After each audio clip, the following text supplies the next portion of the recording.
네, 애널리스트 톡톡 시작합니다. 오늘은 저희 키움증권에서 제약바이오 섹터 담당하시는 허예민 연구위원 나오셨습니다. 안녕하십니까? 안녕하세요. 네, 반갑습니다. 요즘 장이 좀 재미가 없어요. 네. 아무래도 뭐 이번 주가 뭐 엄청 뭐 슈퍼위크니 뭐니 그러더라고요. 관세, 뭐 FOMC, 뭐 실적 등등. 근데 또 주 초반에는 약간 그런 분위기가 오히려 시장의 거래를 좀 위축시키고 네. 좀 침체되는 그런 분위기로 가는 것 같아서 이럴 때 또 제약바이오에 또 중요한 이벤트가 없는지 이런 것들 미리 알고 있으면은 또 매매를 하기가 좀 재밌어지잖아요. 그렇죠. 이벤트가 매우 중요하죠. 저희 섹터에. 뭐 좀 없을까요? 그래서 제가 매주 월요일마다 그 위클리로 종합 정리해서 드리고 있는데 네네. 그 매주 이벤트들이 변동되거나 업데이트되는 경우들이 있어서 예. 그거를 맞춰서 이제 하고 있는데요. 매주도 바뀌니까 매번 이제 참고하시면 좋을 것 같습니다. 그럼 매주 나오셔야겠네요. 여기요? 어쨌든 매주 발간을 해주시니까 네. 이걸 보면 되겠죠. 그래서 이번에 그 뭐 좀 지나갔으니까 남은 네. 이벤트들은 실적 시즌이라서 실적들이 좀 남아 있고요. 말씀하신 것처럼 관세 협상 남아 있는데 저희 섹터 지금 7월 말 8월 초 얘기하고 있으니까 이번 주 금요일에는 발표가 되지 않을까라고 생각을 하고 있습니다. 그래서 가장 중요한 의약품 관세 어떻게 나오는지도 중요하고요. 그 빅파마들도 실적이 좀 나오고 있는데 전일 노보가 실적은 8월 6일에 이제 실적이 나오지만 네. 이번에 이제 CEO 바뀌고 가이던스를 좀 조정을 하향하면서 그렇더라고요. 어제 좀 많이 빠졌습니다. 네. 그래서 세부적인 실적은 이제 8월 6일 날 확인을 하실 수 있고 실적 나온 게 아니었구나. 실적에 대한 가이던스 네. 이번에 얘기를 했고요. 그 외에는 우리 국내 애들 큰 기업들 실적이랑 또 에이벨 바이오가 이번 주 전환 우선주 상장이랑 오버행에 대한 우려 때문에 좀 감소를 했는데 네. 이벤트가 또 있습니다. 그래서 파킨슨 일상에 대한 발표를 하지 않을까라고 추측을 하는 건데요. 그냥 8월 초라고만 돼 있네요. 네, 여기에 쓰여 있는 것들 보실 때 제가 네. 가로 열고 2라고 되어 있는 거는 이제 추측을 하는 거고, 네, 8월 초면은 정확한 날짜는 알 수 없지만 예. 발표를 할 것이다라고 생각을 하고 있는데 그 얼마 전에 R&D 데이를 했고요. 네. 거기에서 그 이상으로 넘어갈 것을 시사하는 발언들이 있었습니다. 이제 사노피 측에서 이제 스폰서십을 하겠다라는 뉘앙스가 있었기 때문에 아마 일상도 무난히 잘 나오지 않을까라고 예상을 하고 있고 예. 8월 안에 8월 말이나 8월 중으로 제가 표기해 놓은 거 그 마지막에 보시면 뭐 젯바운드? 아니요, 그 요 셀비온이나 밑에? 맨 밑에 셀비온, 일동제약, 뭐 ST팜 이런 회사들의 뭐 데이터 발표들 예정되어 있습니다. 그러네요. 8월에도 일단 바이오는 계속 그 데이터 임상 발표 이런 것들이 있기 때문에 ABL 바이오, 셀비온, 일동제약, ST팜 이런 기업들 한번 잘 보셔야 될 것 같습니다. 그리고 중간에 이제 관세를 얘기해 주셨는데 어제 뭐 뉴스 보니까 뭐 로트닉 장관은 또 2주 안에 뭐 의약품 관세 또 네. 발표할 거다 이런 얘기를 할 정도로 점점 이제 데드라인이 가까워지고 있는 것 같아요. 진짜 이번 주에 나올 수도 있을 것 같고 네. 이거 은근히 계속 신경이 쓰이잖아요. 네. 걱정이 되고 어떻게 봐야 되나요, 우리가? 그러니까 이게 때리려면은 빨리 때리는 게 빨리 맞는 게 나아요. 계속 앞에서 이제 뭉둥이 들고 있으니까 자꾸 이제 앞 때릴 것 같아서 이제 네. 걱정을 하는 건데 근데 이것도 계속 그러면 이제 어느 정도 관성이 생기잖아요. 그렇죠. 그래서 지금 시장에서는 좀 신뢰도나 그런 것들이 좀 저하되기 시작했어요. 그러니까 덜 무서워하기 시작했다라고 생각을 하는데 그 지난번에 트럼프 대통령이 최대 200%를 이제 부과할 수 있다라고 얘기를 했는데 시장은 오히려 뭐 주가에 대한 큰 반응은 없었고 오히려 올랐습니다. 그리고 이제 시장에서는 말보다는 행동을 좀 해라 이런 이제 압박도 있고요. 차라리 때릴 건 빨리 때려라라고 하는 건데 이걸 안 때리는 이유는 결국 이 카드를 들고 있어야 미국 내 투자를 하는 이제 투자를 유도할 수 있기 때문에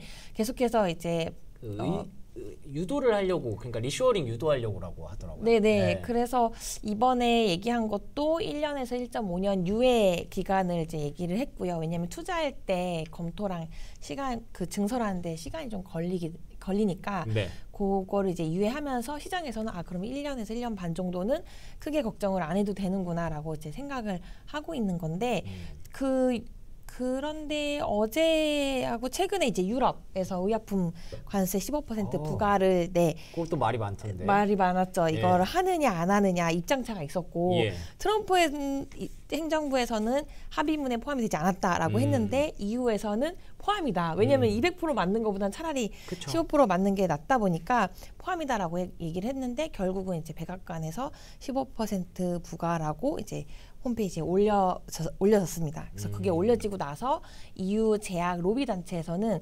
이것도 과하다. 그것도 마음에 안 든다. 네, 이런 얘기를 했고요. 왜냐하면 이제 유럽에서 제약 수출에 이제 미국 쪽이 그 비중이 한 60% 굉장히 많아서 유럽에서는 좀 이거에 예민하기도 하고요. 이제 아스트라제네카에서는 그래서 지난주에 이제 500억 달러, 그러니까 50빌리언 우리 돈을 한 70조 정도 미국에 투자하겠다라고 얘기를 했으니까 이거에 대해서 이제 반응을 좀 하고 있는 상황이고요. 네. 뭐 데이터 관세율 나오겠지만 지금 200%까지는 과연 이제 할 수 있을까라고 생각하는 것들이 지배적입니다. 그래서 이건 좀 나오는 거를 봐야 되겠지만 뭐 그거보다는 좀 낫지 않을까라고 생각은 하고 있습니다. 그러니까요. 이게 진짜 말씀하신 대로 차라리 이렇게 딱 결정을 해주면 되는데 결정을 안 하는 이유도 충분히 공감이 돼요. 계속 아스트라제네카처럼 미국에다가 들어와라, 투자를 해라, 공장 지어라 라는 거를 계속 얘기를 하려면 야 너네 200 할 거야? 1년 뒤에 봐. 뭐 계속 이렇게 갖고 가야 되는 거니까. 그쵸. 그래서 어떻게 보면은 우리가 투자자 입장에서는 그걸 겁먹어서 투자를 안 하는 것 또한 그것도 잘못된 거죠. 그래서 조금 이제는 희석이 되고 있다 정도로 이해를 해주시면 좋을 것 같습니다. 네, 그래서 마무리 잠깐 그 관세 관련해서 말씀을 드리면 그 관세 관련된 자료에 제가 말씀드렸다시피 2기 때부터는 미국 내에 투자가 굉장히 많이 늘어나기 시작했고요. 이게 바이든 때랑 비교했을 때 금액 자체가 좀 다르고, 그러네요. 거기 하나 앞 페이지에 보시면 국내 관련 기업들인데 그 전일 셀트리온이 그 미국의 투자에 관련해서 이제 우산 협상 대상자로 선정이 됐다라는 공시가 나왔고 그 이제 거기에 관련해서 이제 서정진 회장의 발언도 좀 있었는데 아마 10월 초 정도 되면은 이게 마무리가 돼서 결국은 이제 우리도 미국에서 판매하는 의약품에 대해서는 미국의 생산 기지를 갖추게 되는 상황이 될 것 같습니다. 그렇군요. 셀트리온 요즘에 이슈가 좀 많더라고요. 셀트리온뿐만 아니라 뭐 알테오젠도 그렇고 시총 상위에 있는 바이오 종목들은 좀 견고한 그런 모습들을 보여주고 있는데 그런 쪽을 계속 지켜보는 건 또 어떨까요? 그것도 아주 좋은 생각인데요. 제가 이번에 자료에 보면 강남 아파트와 유사하다라는 표현을 굉장히 인상적으로 봤습니다. 강남 불패 뭐 이런 그렇죠, 신화들이 있기 때문에 보시면 시총 상위 바이오텍들이 계속해서 잘 그 시장 대비 이제 아웃을 하는 모습들을 좀 최근에 보였는데요. 이게 보시면 수급적인 요인도 좀 있는 것 같아요. 왜냐하면 코스피 지수가 YTD로 좀 많이 올랐잖아요. 그렇죠. 근데 그거 대비 코스닥 지수는 이제 코스피만큼 오르지는 또 못했거든요. 그쵸. 근데 코스닥 안에 있는 제약 바이오 비중이 한 28% 정도 차지합니다. 꽤 많이 차지하고 특히 3조 이상의 이제 상위 시총 종목들이 전체의 한 16%를 차지하니까 이들이 올라야 코스닥도 오를 수 있다라고 볼 수 있는 건데 바이오가 가야죠. 네, 마침 또 개별 종목들의 이슈들이 있어서 뭐 루프린, 제네릭 품목허가 소식, 이제 펩트론이 좀 많이 올랐었고요. 그 메세라 미국 파트너사의 또 알파벳이 투자했다는 소식에 D&D 파마텍도 많이 올랐고 여기 뒤에 잠깐 표 보시면 서브 섹터별 누적 수익률에서 24년부터 이제 주가 쭉 오르는 걸 보실 수 있는데 바이오텍 1하고 2 두 개 다 약간 시총 상위주긴 하거든요. 이거는 왜 원투로 나누신 거예요? 이게 원이 이게 탑티어, 그 투가 세컨티어로 해서 그 빅파마한테 기술 이전을 또 여러 번 해본 회사 그리고 이제 앞으로 할 수 있는 가능성이 좀 있는 회사들을 나눠서 봤는데 사실은 이제 뭐 그 탄력도의 차이는 좀 있지만 상승률은 둘 다 좋네요. 네, 둘 다 좋거든요. 그래서 이런 회사들이 시총 상위 주면서 모멘텀도 가지고 있어서 좋았고 또 그 뒷장 보시면 이제 기술 이전도 올해 상당히 제가 지난번 자료에서도 말씀을 드렸지만 작년 대비 기술 이전 총 금액의 합산이 작년을 이미 지금 상반기 조금 넘었는데 그러네요. 네, 넘어섰어요. 그리고 23년도 넘었고요.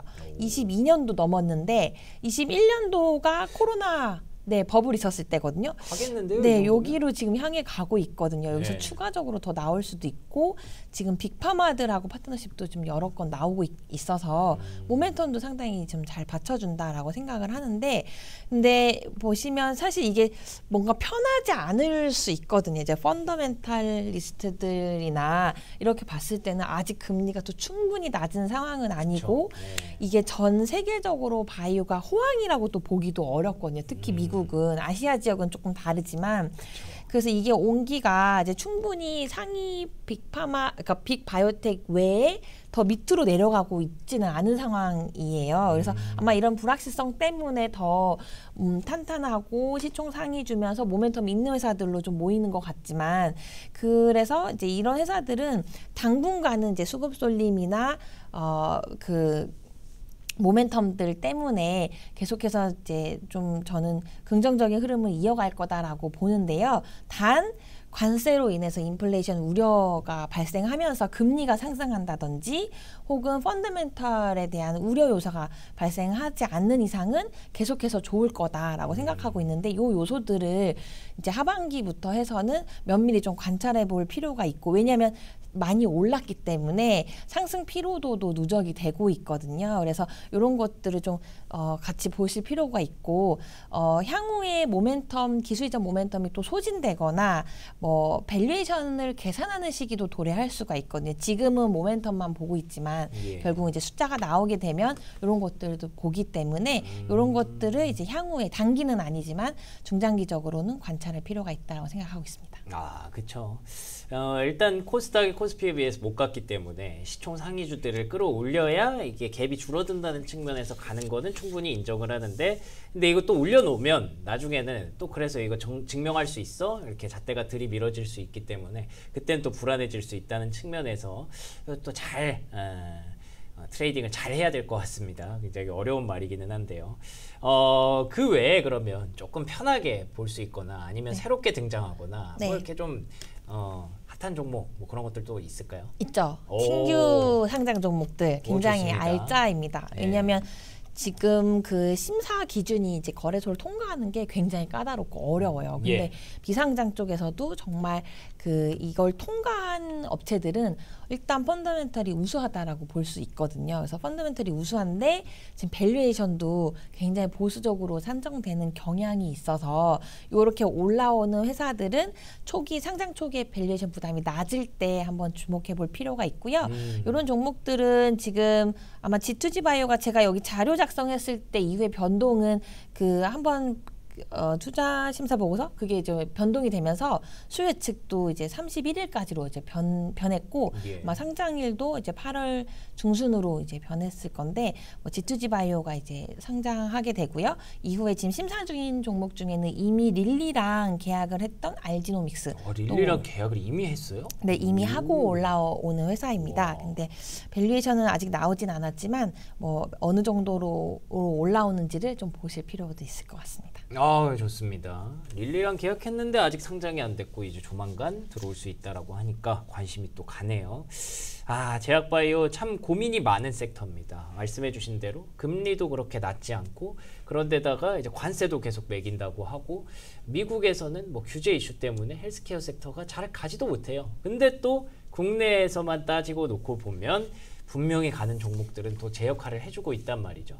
그러면 그 안에서 계속 모멘텀을 찾아야 되는데 미국에서 뭐 관세 때린다고 하면 거기 공장 지어준다는 기업도 계속 나오고 있고 그리고 또 이렇게 알짜배기 신규 상장 종목들 혹은 기술 이전에 대한 기대감도 높은 상황이니까 이거 계속 끌고 가면 하반기에는 좀 좋은 결과를 만들 수 있지 않을까 싶습니다. 자, 그러면 허예민 위원님과 함께한 시간은 이렇게 마무리하도록 하겠습니다. 오늘 좋은 말씀 고맙습니다. 감사합니다.